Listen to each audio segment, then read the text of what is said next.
What did slavery look like in the Roman world, and how did this influence the New Testament? Hey, I'm Jordan, and this is the Bible and Archaeology podcast, the place for conversations and questions about the lands, civilizations, and archaeology of the Bible. This week, I'm joined by Javal Coleman, the author of a chapter in the new book, Ancient Slavery and its New Testament Contexts. We are going to be talking about slavery in the Roman world. What did it look like? How did this system work? And how did it influence the New Testament? Where can we see the pressures and influence of Roman ideas of slavery within the texts of the New Testament? Are they trying to push back against this system, or are they very much participating in it? This is a difficult conversation with some hard questions, but one that needs to be had. Remember, for exclusive access to ad-free video podcasts and bonus content, you can join us over on Patreon. We are Bible and Arc on Patreon. So settle in, and I hope you enjoy this conversation about slavery in the Roman world. Javal, thank you so much for taking the time to come and talk with us today about your new chapter, which I highly recommend if anyone is interested looking for some summer reading. It's a great book, Ancient Slavery in its New Testament Context. Your chapter is excellent. So thank you for coming to walk us through this concept, slavery, enslavement in the Roman world. Awesome. Thank you so much for having me here and for recommending the chapter. Definitely feel like I had some great editors and people that read the chapter and definitely helped me shape it up. So it was a very fun project to work on. It's one of those topics that I think feels like, with so many things happening around Rome and the way people think about Rome, that people just go like, yeah, that's there, but maybe don't ask the questions about it or don't think about it outside of just acknowledging that it existed. So can you say a little bit about how you came to kind of some of the starting questions that you had that led you to the thoughts that you had in this chapter, how you kind of came to have your thinking? Oh, wow. Yeah. So a lot of that's a good question. A lot of the thinking for this chapter, I think, goes actually way back, which feels like forever now, to my undergraduate years. So I had an advisor in my undergraduate who encouraged me to actually take his seminar as an undergraduate. Take a graduate seminar, and that was the first time that I had started reading on Roman slavery. So I read Keith Bradley's Slavery and Society at Rome book, and I had started reading stuff like, I also am I'm also a Christian, so I was also interested in like how slavery comes up in the like Old Testament and New Testament texts. And so I also read Jennifer Glancy's great book on slavery and early Christianity. And I was just curious, not only how did this system maintain itself, which is one of the most like interesting things, because as we look back on it now, we obviously look back and say, okay, yeah, slavery, wrong. And when we see slavery today, we say wrong, rightfully so. You have this system that even some of the ancients, so like you can even look at some of the early Christian writers who were clearly wrestling with the morality of owning slaves and what that meant, and was this okay? And even some of the philosophical writers, people like Seneca, on like how you should treat slaves and whatnot. But despite all of that, this system in Rome lasted for, several hundreds, 1,000 years or so. And so despite all of the issues that came up with the slaving system in different like elite literature and their opinions and the way that they're thinking about these things from a legal perspective, the system lasted. And so one of the interesting things to me is like, how was this the case? But it also became, I think in doing that research, and it's still something that I'm still thinking about, one of the things that interested me more is that, like, how is it that you have the system where people who are people are also treated as property. Yeah. And what is that like? How did they? I went from being more so interested in how did the system tick, which is still something I'm interested in, to how did the people in the system, how did it affect their lives? Can we think about Yeah. anything about like, can we know anything about like how they felt, what they experienced? To follow up with that, like, how do we get to know anything about that, whether it's about how they felt or how that system worked? Like, what types of evidence, is it archaeological evidence, textual evidence, do you come to as you're trying to understand, on the one hand, the system side, but then also the people that are a part of that? Like, what are the things that you can turn to understand that?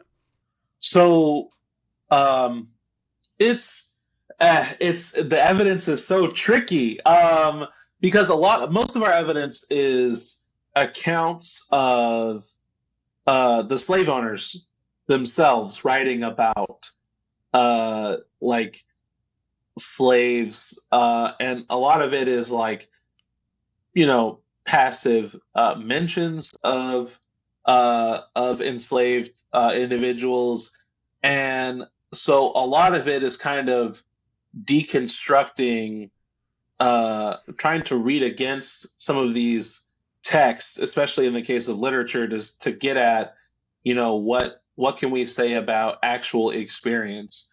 And Mm-hmm.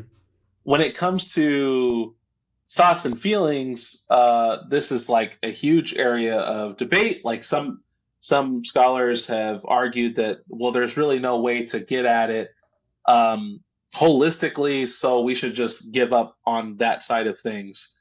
And it's true that it's nearly impossible to like actually be like, this is how this person felt about this. I mean, set aside the fact that it's almost impossible to do that with most things of antiquity anyway. Just so Yeah. then you're looking at a subset of the population and trying to get at their feelings. One of the things that we get, though, is a lot of epigraphic evidence, and that obviously comes from both the work that like epigraphists are doing and people that work with inscriptions, but also the work that people like archaeologists are doing to discover these different sites that have these texts written by individuals who were either enslaved or formerly enslaved. So some of what we get is how people, not necessarily like, I was a slave, this is how I feel about it kind of a thing, but you'll get something like someone who was manumitted will talk about the post that they held after they Mm-hmm. were freed, and like, hey, I held this political position for 10 years before I died. Here I rest, kind of a thing. So you get stuff like that. You'll get a lot of people talking about the work that they did after manumission in a way that's like, that very much reads as like, yeah, like coming from a place of pride, of like, this is where I ended up, kind of a thing. So those are Mm-hmm. interesting. Though there is a text that we get, it's a Greek text that comes from this black lead letter, and it's this guy Lessus, who is working at a workshop of some kind, and so we know that like different like enslaved individuals experience slavery differently depending on what kind of labor they perform, right? And so Mm-hmm. someone who's like working with, they're all still enslaved at the end of the day, which I think is important to keep in mind, right? But someone who is working as like a hand for like a literary author is going to have a different experience than someone working in the mines, right? That's Yeah. clearly the case. So we have actually someone that's working in a workshop, and he says that he's perishing more and more every day, and that he's writing to his family, and he asked that they talk to his owner to try and get him work somewhere else, so to get him out of this situation. So and like that's one of the that's probably like the closest thing that comes to mind when it comes to like here's a firsthand account of like an enslaved person talking about their experience of slavery. We obviously have also fictional uh, characters who are slaves. So, for example, in Apuleius's Metamorphosis, you have this Roman noble whose name is Lucius, who is turned into a donkey, and he is treated as he essentially goes through and is treated akin to a slave throughout the novel, and so you get to see him alongside other like you get to see him alongside enslaved characters, and it gives a perspective on how like slave owners thought about the relationship between, say, slaves and beasts of burden. You see like a little bit of the this discourse of like animalization of the enslaved. So you have stuff like Mm-hmm. that, and then obviously like one of the interesting things is seeing where, like I said, where slavery comes up in texts like the New Testament, Yeah. and how slavery is discussed, which is has spurred so much debate on like how to interpret, especially the stuff like I feel like one of the most common examples is to think about the text of Ephesians, where it's talking about obey your masters. Mm-hmm. And a lot of people point to this as like a see, like Christianity um, didn't do anything to ameliorate these conditions that the enslaved people were going through, um, which I have found that to be the case largely. Though there is also an interesting correlation between, and we can jump in wherever from here. But last thing I was going to say about this is there's an interesting correlation between like how different philosophical writers, like say Seneca, and how some of these early Christian writers talk about how one ought to treat someone who is a slave, Mm-hmm. and what it means for. Um, but what's interesting to me is not that it's necessarily about caring about the condition of the enslaved. It's more so how treating an enslaved person is a reflection of yourself. So like the way Right. that like yeah, so like the way that like Christian authors will talk about this is they'll say something like you know like they'll say like slaves obey your masters, but hey, remember masters that your master is God, and so Yeah. remember Yeah. that when you're conducting yourself. Or Seneca will say like, someone who is overtly cruel, excessively violent to their slave, there's actually something wrong with them, not their slave. Like they've given themselves over to like a vice and luxuriousness and all of these things. So yeah. Within that description, because I do want to come back to that. Yeah. How is the New Testament, talking and functioning within this world? And you've thrown out a couple of phrases here regarding, manumission or slaves in different positions or different types of roles. Could you talk a little bit about like what slavery looked like within the Roman world, like what form it took? Because I think oftentimes when we are trying to think about this topic, especially for people in America, that is the system that people turn to as far as what understanding do they have of that system. And that is the model for understanding the history of slavery everywhere. So, could you talk a little bit about that context for the forms and models of how slavery existed within this Roman context, from which those, New Testament texts are either pushing back or maybe completely cooperating with? Yeah, so the usual spiel or rundown, right, is that unlike slavery in the Americas, which quickly became Now, there's a debate. So here's the thing, right? Is that none of it is straightforward, even in the case of the American example. Right.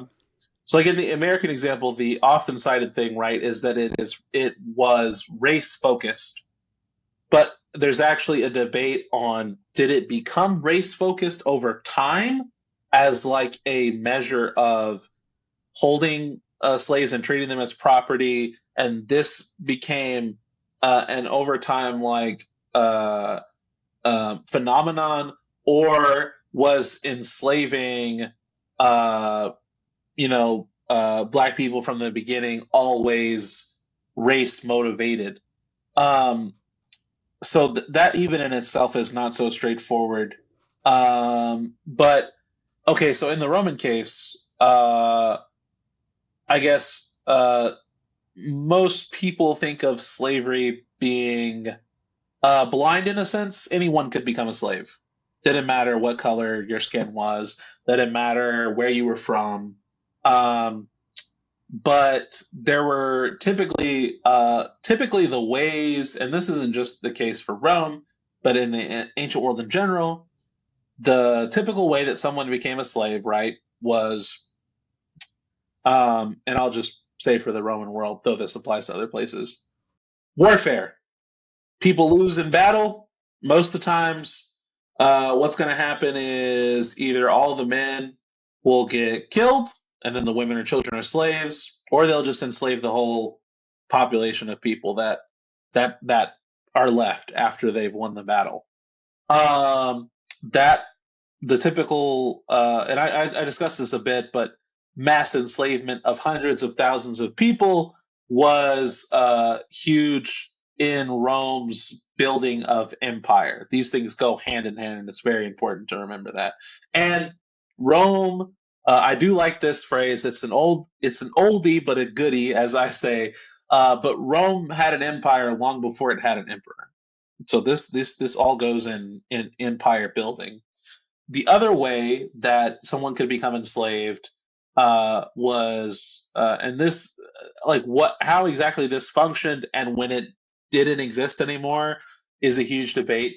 But someone could also sell themselves into slavery to cover a debt. Apparently, this was outlawed, but it's still talked about in later texts as if it was still a thing. So there's a question mark on that. Another common way was through birth. Hey, if you are born from an enslaved woman, you're a slave. And that's how that worked. Is that their status would follow that of their mother. What's very, very different and shocks, I think, a lot of people because of how slavery works as a system is that in the Roman case, whenever someone was freed from slavery through legally recognized means or formal means, as what we've designated them, either like before a magistrate or by will on someone's deathbed, they became a Roman citizen. Now that's a big deal. And of course, we know that this gives you certain protections from, harassment. For example, for those who are familiar, Paul had Roman citizenship apparently, and whenever he gets arrested by some locals, he's like, "Hey, don't you know I'm a Roman citizen?" And play the card. That obviously that yeah. Obviously, that is a whole interesting thing because he goes this whole time and then just pulls this up out of nowhere. And we're like, whoa, this guy's a Roman citizen? That's wild. So it afforded you certain things like that. Like you weren't supposed to be physically manhandled. You had certain political rights in terms of being able to vote and whatnot. Of course, the power of voting meant less and less as you go on in the imperial period, except for local politics. We get from epigraphic evidence, we get the idea that like local politics were still fairly important and people engaged with them heavily. So there's that. And the big thing is that once you've become free, unless you do something heinously wrong, you're not supposed to be able to be re-enslaved. Like that's it. And the interesting thing is that while slavery wasn't race motivated in Rome, there was definitely a racializing discourse around slavery in certain elements. Yeah. Yeah. Could you say a little bit about that? Because that is like one of those Yeah, parts. yeah, It is not, but is. So yeah, could you talk about that? Because like anyone yeah. can become a slave, but there are still these conversations about, are there preferred people for preferred jobs? Or, if you get them through different means, like how does that sift through? Because it, like all of these answers, it both isn't and is, and it overlaps and it's not clean. But could you say a little bit there too? Yeah, so interestingly enough, and of course there's like this kind of dialogue goes like way back. If you read like just briefly wanted to say, if you read something like the Airs, Waters, and Places, like the Hippocratic texts, you get an idea that uh some people thought that certain peoples were made better for slavery than others. Whether it's because of their location, because of how the weather is where they're living, all kinds of things that are weird and interesting and unsettling. So for the Roman case, we'll get evidence. Specifically, what's interesting is when it comes to slave sale. So um, one of the things that you are required by law to do whenever you put a slave up for sale in the Roman world is you have to declare their place of origin. Their natio is the Latin word for it. So where they're from. Why does that matter? Well, it's because they thought about certain slaves uh, being good for certain kinds of jobs, depending on where they were from. Okay, so that's in itself is a racializing discourse of sorts. Okay, well, also, if you get into the business of sex work and and sex labor, this discourse becomes even more prominent. So we have evidence from like the comic stage. So there's this playwright Plautus operating in like the 200s BCE, who wrote a bunch of Roman plays. One of the things that comes up in multiple of these plays is where the best place to get enslaved women, like where's the best place to go to get the best kind of enslaved women for the purpose of sex. So they'll talk about like, oh, you want the brown-haired Egyptian girl because she's the best because of XYZ thing. So so these are the kind of like discourses that are happening. So it's different because it's not focused on one race and thinking about kind of like an inferiority of like, hey, we're all of us whites are way better than all of them blacks. Okay, it's not that kind of thing. But that doesn't mean that there isn't stereotyping, prejudices. Yeah. These racialization discourse are still very much a thing. So yeah, that's what I think of when I think about that. And given the ways that you can be, right, anyone can be enslaved, but there are also these ways out, as you've mentioned, through manumission in different phases. How does that continue to complicate that? There's the Roman and there's the enslaved, but also someone can move between those things. Does that continue to blur when we're trying to think about the process or like the feelings of people or the material records of things?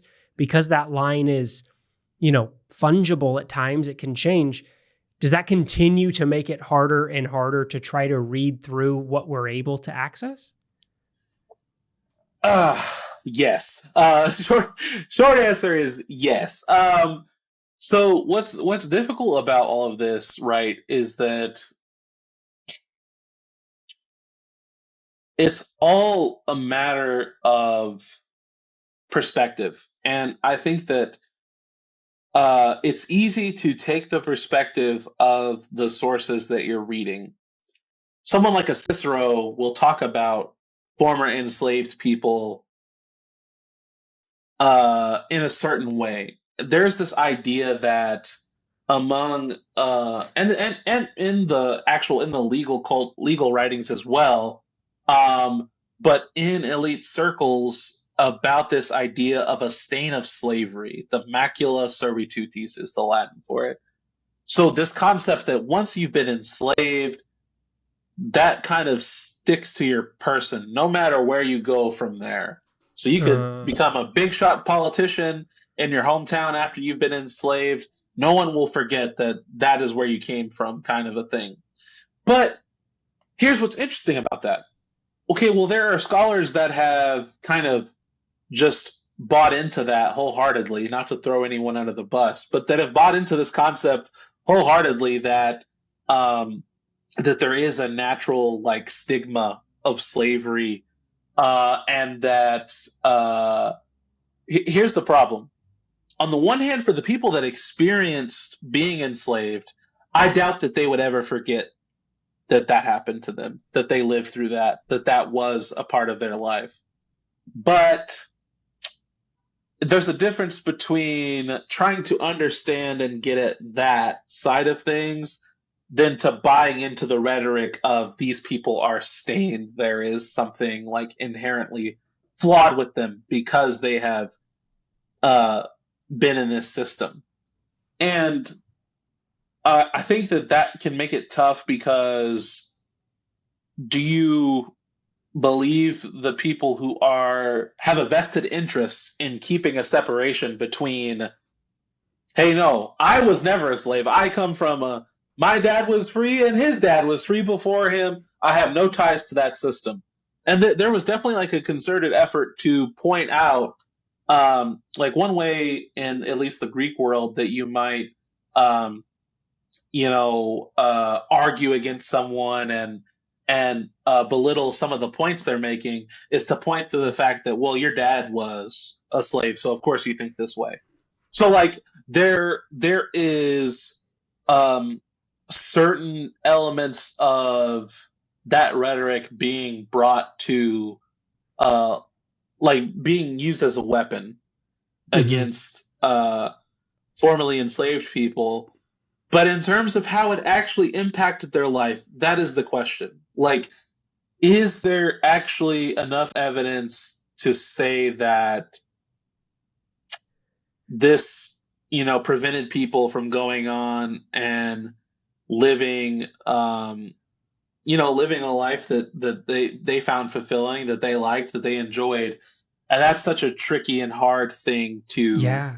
to get at. But then again, like we turn to like those inscriptions of people talking about their life after slavery, and I don't know. For some people, it seemed like they did just fine for themselves afterwards. But this is also where I think it's important for someone studying slavery in antiquity to think about, and not just in antiquity, but slavery in general, is to think about um, slaving in other time periods. So, from one perspective, someone might see that someone got manumitted and became a citizen and acquired mass amounts of wealth, and it's all great and everything like that. On the other hand, if you read like Frederick Douglass's autobiography, it sticks with you, and there is Yeah. like you wrestle with it no matter where you go from there. Like that is very like I that's the thing that I am like constantly reminded of, and not that Frederick Douglass can speak for every single enslaved person that's ever lived, but as someone that he was someone that lived through that system and had obviously had a very very impactful life after coming out of that system. it's one of those things that gives me pause when I think about when I am tempted to think about things as being either A or B. Yeah.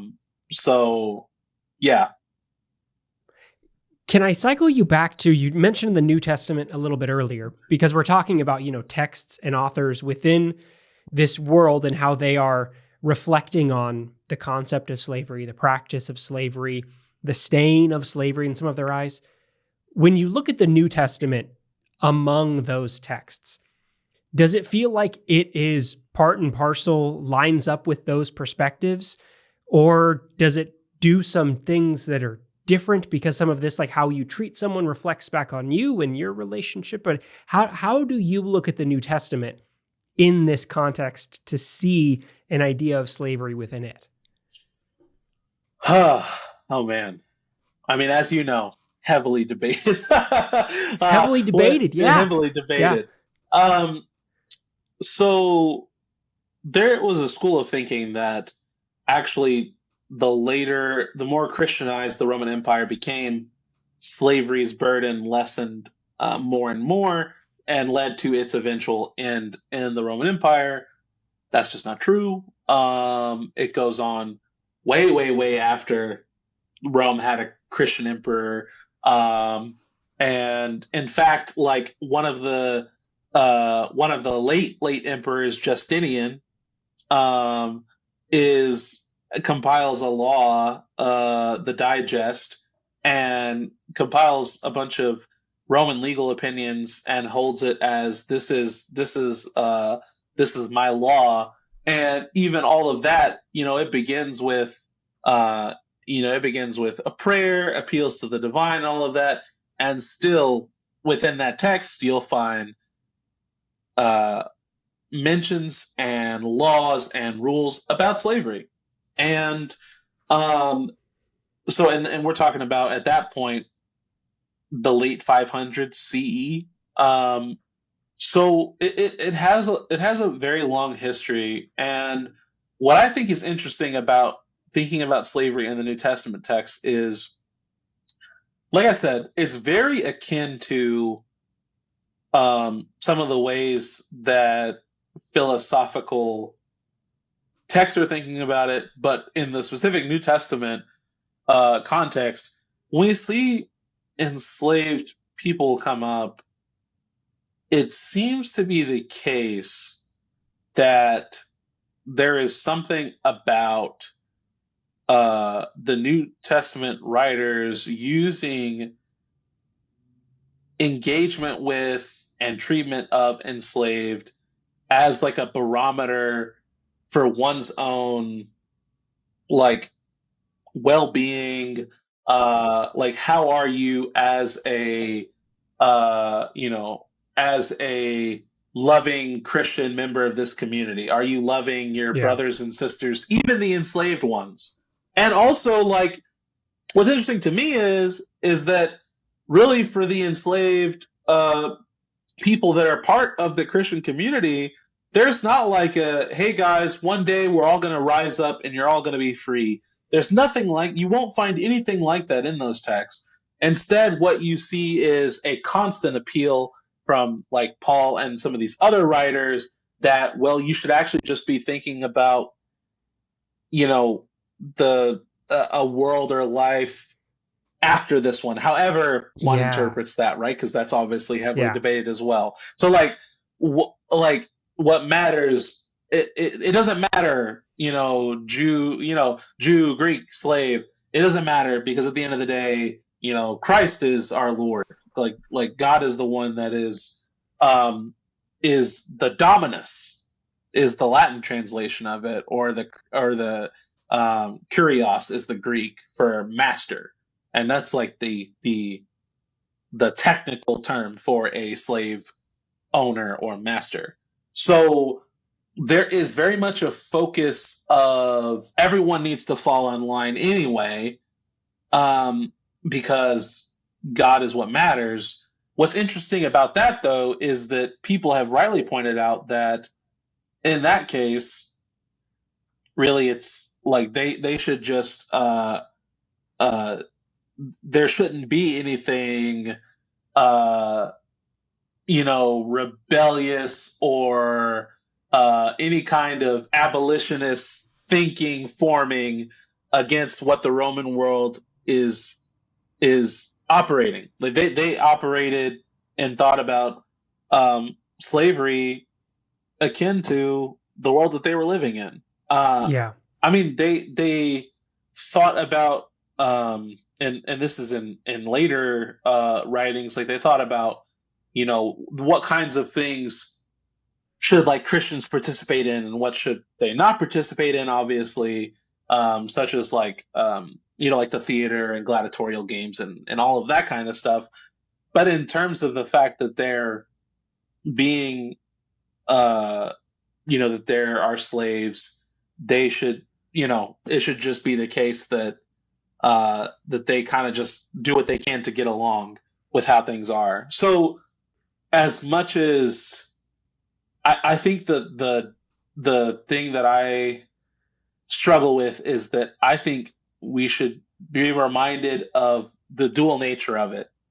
Yeah. That, okay, they're striving to say that those in this community should all be treated as beholden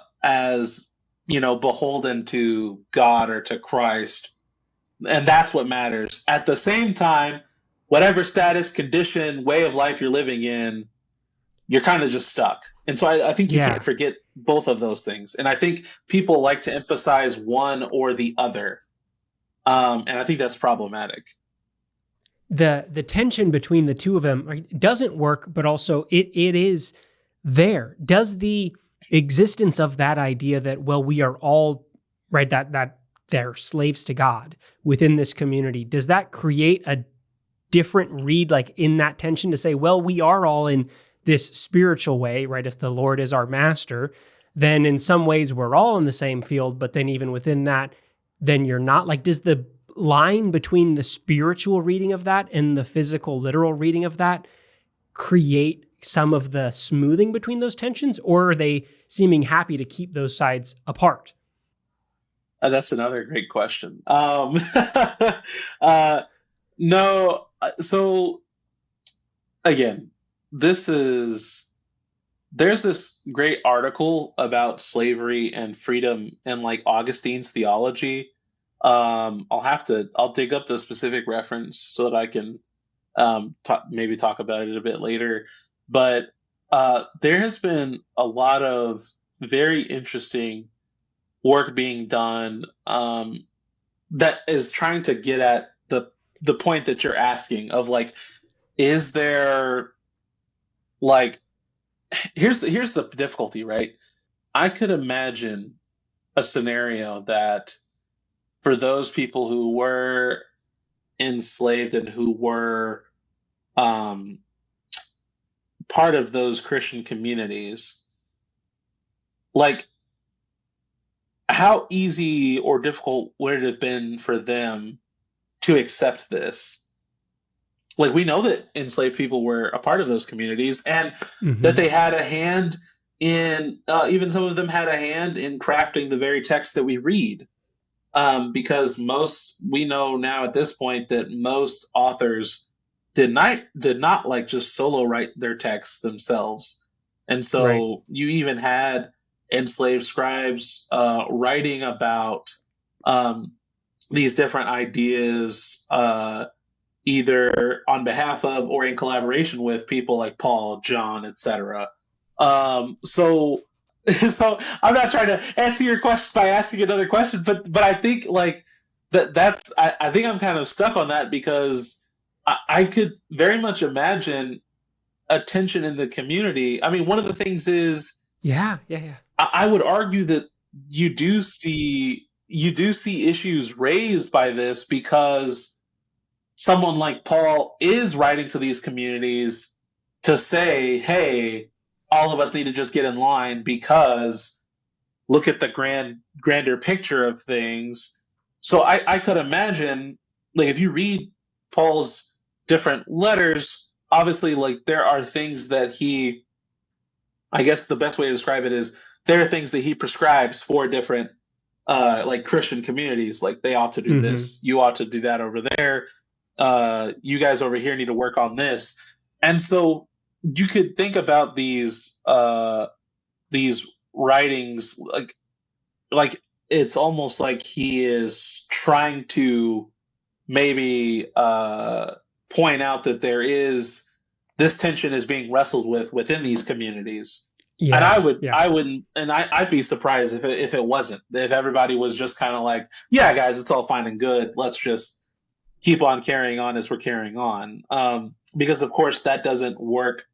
That doesn't even, I mean, you can just think about Christian communities now. Think about, for example, one of the things that I was thinking about the other day that's interesting is thinking about Christian communities where Black members are thinking about racial injustice and violence towards Black people, and think about a message of, hey, well, we're all under Christ, so that's what matters. Look at that. Don't look at this. And obviously, different Christian communities have handled these issues in different ways, but there is a tension with that. And as someone who is a Christian, I felt that tension myself of like, hey, we can't ignore these things. Like, we need to look at these things. These are important.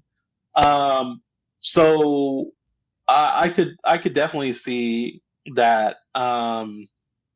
What's interesting is one of this is a kind of an aside, but the Paul's letter about Onesimus, the runaway slave, who he writes to, this is, I believe it's Philemon. Yeah. So he writes to Philemon, and he's like, and Philemon's missing this slave that's run away to help Paul. And it's crazy to me, like, what kind of authority that Paul has to where he tells him, hey, you're going to just forget that this happened and let him go. Like, let him be. I'm sending him back to you. So you're getting your property back, but, take it easy on him.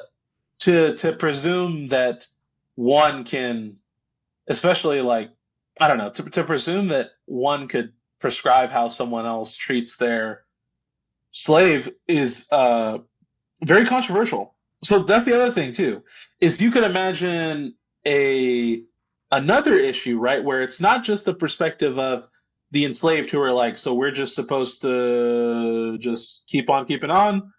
You could also imagine a perspective of the slave owners who are Christian, who are thinking, like, how we're not the same.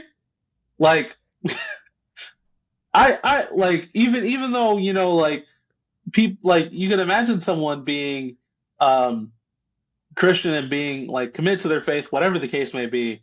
I imagine that would be problematic for them, especially because status is a very huge and important thing in antiquity. It feels like there's so many overlapping gray areas, and things are not monolithic in who can be enslaved, or what does Roman slavery look like, or how does it work. And then when you turn to the New Testament texts, similarly, even if they are coming from Paul's hand or not, that they don't take the same approach in all of these things. And so you have these overlapping areas of this huge system with so much diversity, and then texts that are talking to diverse audiences about diverse topics, and not necessarily in a uniform way, that trying to find a straight line through it is impossible. But a lot of this, the human side of it, like you talked about there, seems like it can easily fall by the wayside if we're just focused on system and how does it work and where does it work, which are important questions. But as you talk about in your chapter, it can lead us to forget about the humanity of the people themselves. And there are so many differences within that. So when you look at the New Testament, does it feel like it loses, I guess if we're using the example with Philemon here, is there a side of the humanity within that? Or does it feel like the humanity of those individuals is lost within a different purpose, and it's almost like the system is just showing up, but the personhood of those people disappears? So here's the thing. I think that the issue of humanity and enslavement is a very thorny issue for many reasons, and I think in the case of not just in the New Testament, but in the Roman world in general, and I would argue in most slaving systems, that the humanity of the enslaved is recognized and even in some cases can be appealed to for the purpose of the people who are enslaving them. So, like, okay, slave owners thought of slaves as their property. This is surely this is the case, and this is the case in most all slaving systems. Okay, well, some people have argued that they didn't want to recognize the humanity in their slaves. I think that is putting it too simple. Because, for example, if a slave owner threatens someone, hey, if you run away, I'm going to sell you and your wife to two other people. And putting fear in someone doesn't really work if they're not, like, if they can't feel fear. Like, so there is a need to recognize the humanity in order to try and get buy-in from the enslaved, right? And so now where it's interesting is the truth of the matter is it's actually difficult to know how much an enslaved individual is buying into the system. And that's why things like rebellions, resistance are scary in the minds of enslavers. In the case of like Paul, right? He talks about Onesimus as this like faithful, helpful brother. Like he would talk about someone else like Timothy or whatever the case may be. So he talks about him in the same language that he would talk to someone else that is equal with him in status. But he does so in such a way that he's still recognizing the rights of ownership for Philemon. So he's like, I'm going, like he's going back to you because that is the right thing. But he's a great guy. So it's a very like, I mean, think about like Cicero's relationship with his once slave and then freedman Tiro. They had a very complex relationship, but it was very much the case of Cicero thought very highly of Tiro, but he still owned him.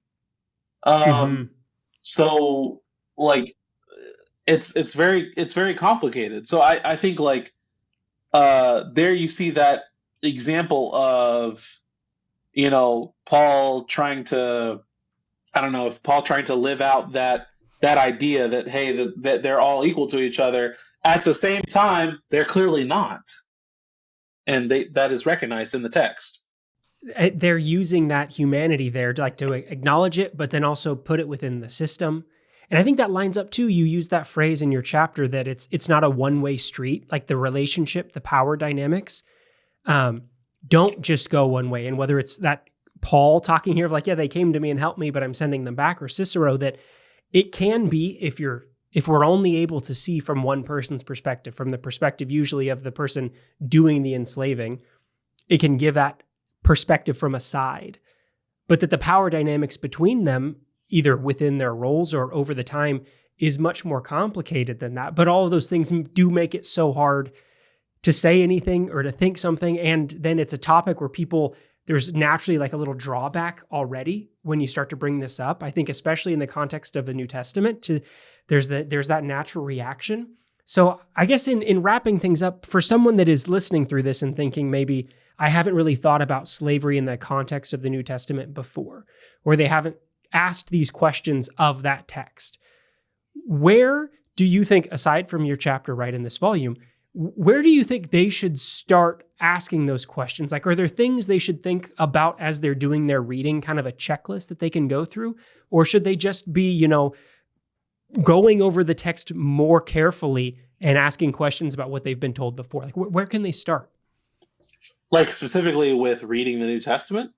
Yeah, for like coming to the New Testament, is there a text you'd say, like, in order to ask some of these questions, should they turn to something like Philemon and try to read that again? Or are there questions they should bring to it to try to understand this? Because this feels like one of those topics that isn't normally coming from the pulpit on a Sunday to talk about. Let's ask questions of the New Testament and what it's saying about this system. So how can someone come into that for the first time? Well, I think one of the things is that and this is something that I myself, as a Christian, have often thought about, is like the solution to the fact that the New Testament has things in it like slavery and even buys into that system. The solution cannot be to ignore it, to run away from it, to pretend that it's not there and just read the other parts. Like, if you want to understand the text as a whole, I believe that you have to understand all of its parts, all of what it's saying. So I think for people who are going through and reading the New Testament, whenever you see mention of slavery, think about not only like what is it doing in terms of maybe the spiritual or philosophical elements, like why is slavery being brought in, though that's a good place to start. But also, I would urge people to constantly be reminded of the background in which it's happening. Like, this is very much playing a part and buying into the system, this larger system of slavery. And so think about not only just the dynamics of between enslaver and enslaved in the New Testament, but also use that to then even think about the asymmetric relationships, other asymmetric relationships that we read about in the New Testament that come across often. And also, I think this is a huge thing, because I feel like this is one of the things that gets glossed over often from like a pulpit situation, for those that are churchgoers or just reading the New Testament in general. I think about how striking it is that the relationship with God is made analogous to the relationship between a slave owner and a slave, because we like to think about it from this very, I don't know, almost like I think almost from although I don't want to use this word because of its political bearings, but I think we've liberalized this thinking and separated it out from its context of like, oh, well, God is our Lord. But think about the fact that the people who wrote the text, the people who heard the text and are hearing the sermons in those early days, they're hearing master, owner. Yeah. That like, you cannot lose that context. So I would encourage people to think about, like, what does that mean? What does that mean for those of us who are studying this text beyond the academic? What does this mean for those of us who are studying this text for, like, coming to this text and trying to understand the dynamics of slavery?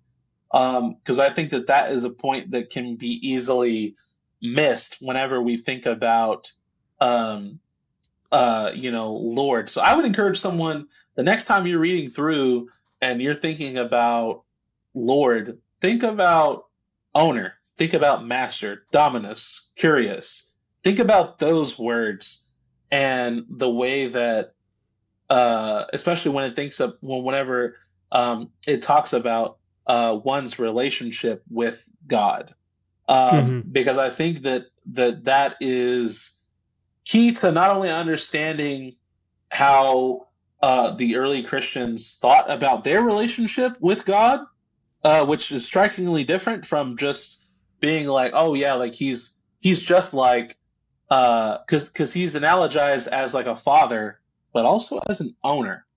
And think about that in a Roman context, because, and I guess last thing I'll say about this is it's interesting that that's the dual nature, one of the dual natures of God, because in the Roman household, the paterfamilias was like he was the like master of the household and had complete control over all the members of the household. And so that is the same kind of relationship that is made clear in the New Testament, but also be just, I think it's important to wrestle with the fact that this text was,